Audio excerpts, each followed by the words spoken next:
حج نام ہے احرام باندھ کر 9 ذوالحجۃ الحرام کو میدان عرفات میں ٹھہرنے اور کعبہ معظمہ کے طواف کا۔ اس کے لیے ایک خاص وقت مقرر ہے کہ اس میں یہ افعال کیے جائیں تو حج ہے۔ حج کی شرعی حیثیت کیا ہے؟ حج کرنا فرض ہے۔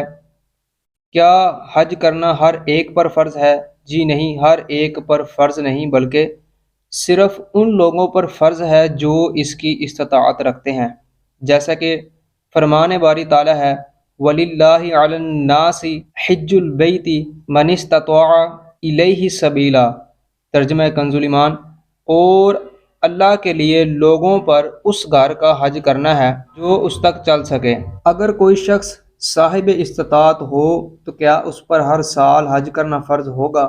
جی نہیں، حج صرف زندگی میں ایک بار فرض ہے۔ جب ایک بار حج کر لیا تو اب ہر سال استطاعت کے باوجود فرض نہیں۔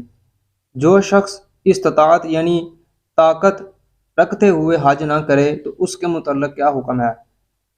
جو شخص استطاعت کے باوجود حج نہ کرے اس کے متعلق سرکار نامدار صلی اللہ علیہ وآلہ وسلم نے ارشاد فرمایا، جسے حج کرنے سے نہ حاجت ظاہرہ مانے ہوئی، نہ ظالم بادشاہ، نہ کوئی ایسا مرض جو روک دے، پھر بغیر حج کیے مر گیا تو چاہے یہودی ہو کر مرے یا نصرانی ہو کر۔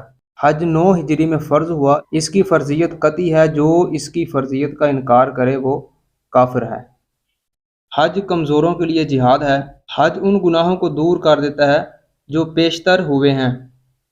جس نے حج کیا اور رفث یعنی فحش کلام نہ کیا اور فسق نہ کیا تو گناہوں سے ایسے پاک ہو کر ایسا لوٹا جیسے اس دن کے ماں کے پیٹ سے پیدا ہوا۔ حج و عمرہ محتاجی اور گناہوں کو ایسے دور کرتے ہیں جیسے بٹی لوہے اور چاندی اور سونے کے میل کو دور کرتی ہے۔ اور حج مبرور کا ثواب جنت ہی ہے۔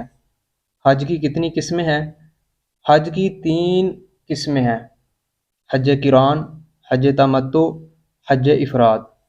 حج قران سے کیا مراد ہے؟ حج قران سے مراد یہ ہے کہ حاجی عمرہ اور حج دونوں کا احرام ایک ساتھ باندھے۔ حج تمتع سے کیا مراد ہے؟ حج تمتع سے مراد یہ ہے کہ حاجی حج کے مہینے میں عمرہ کرے، پھر اسی سال حج کا احرام باندھے، یا پورا عمرہ نہ کیا، صرف 4 پھیرے کیے پھر حج کا احرام باندھا۔ حج افراد سے کیا مراد ہے؟ حج افراد سے مراد یہ ہے کہ حاجی حج کے مہینے میں صرف حج کرے۔ سب سے افضل حج کون سا ہے؟ سب سے افضل حج قران ہے، پھر اس کے بعد تمتع ہے، پھر حج افراد ہے۔ حج کے ایام کون سے ہیں؟ حج کا وقت شوال سے 10ویں ذوالحجۃ الحرام تک، یعنی 2 مہینے اور 10 دن ہے، کہ اس سے پہلے حج کے افعال نہیں ہو سکتے۔ ذوالحجۃ الحرام کی 8 تاریخ کے افعال، یعنی 8 تاریخ کو کیا کام کیے جاتے ہیں؟ حج کے دوران ذوالحجۃ الحرام کی 8 تاریخ کو یہ کام کیے جاتے ہیں: اگر احرام کی حالت میں نہ ہو تو سب سے پہلے حج کا احرام باندھا جاتا ہے، کیونکہ احرام کے بغیر حج نہیں ہوتا۔ اس کی وضاحت یہ ہے، جب حج یا عمرہ یا دونوں کی نیت کر کے تلبیہ پڑھتے ہیں تو بعض حلال چیزیں بھی حرام ہو جاتی ہیں، اس لیے اس کو احرام کہتے ہیں۔ اور مجازاً ان بغیر سلی چادروں کو بھی احرام کہا جاتا ہے جن کو احرام کی حالت میں استعمال کیا جاتا ہے۔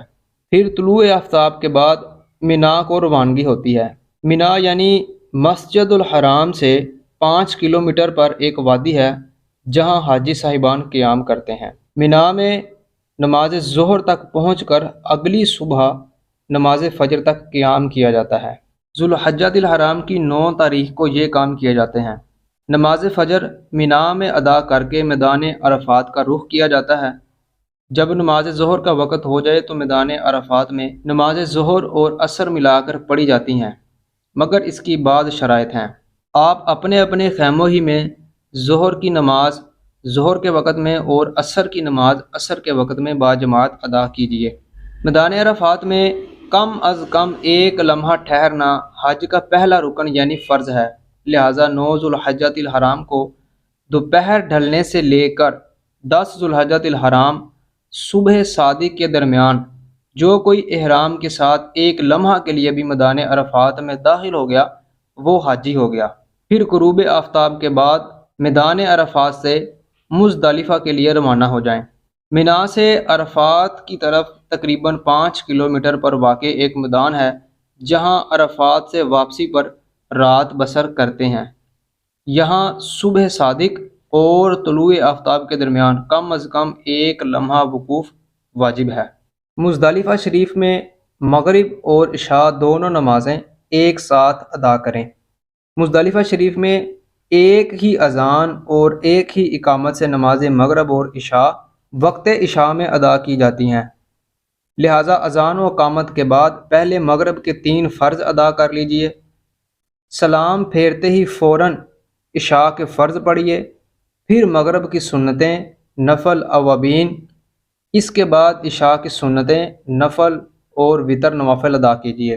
ذوالحجۃ الحرام کی 10 تاریخ کو کیا کام کیے جاتے ہیں؟ 10ویں رات کو مزدلفہ میں قیام کرنا سنت موقدہ اور کم از کم حاجی کا ایک لمحہ وہاں ٹھہرنا واجب ہے۔ پھر نماز فجر مزدلفہ میں ادا کرنے کے بعد منا کو روانگی ہوتی ہے۔ منا پہنچ کر جمرۃ العقبہ یعنی بڑے شیطان کو 7 کنکریاں ماری جاتی ہیں۔ کنکریاں مارنے کے بعد قربانی کی جاتی ہے۔ قربانی کے بعد مرد حلق یا قصر کرواتے ہیں۔ احرام سے باہر ہونے کے لیے حدود حرم ہی میں پورا سر منڈوانے کو حلق اور چوتھائی سر کا ہر بال کم از کم انگلی کے ایک پورے کے برابر کتروانے کو قصر کہتے ہیں، جبکہ عورتیں صرف قصر کرواتی ہیں۔ عورتوں کو سر منڈوانا حرام ہے، وہ صرف تقصیر کروائیں۔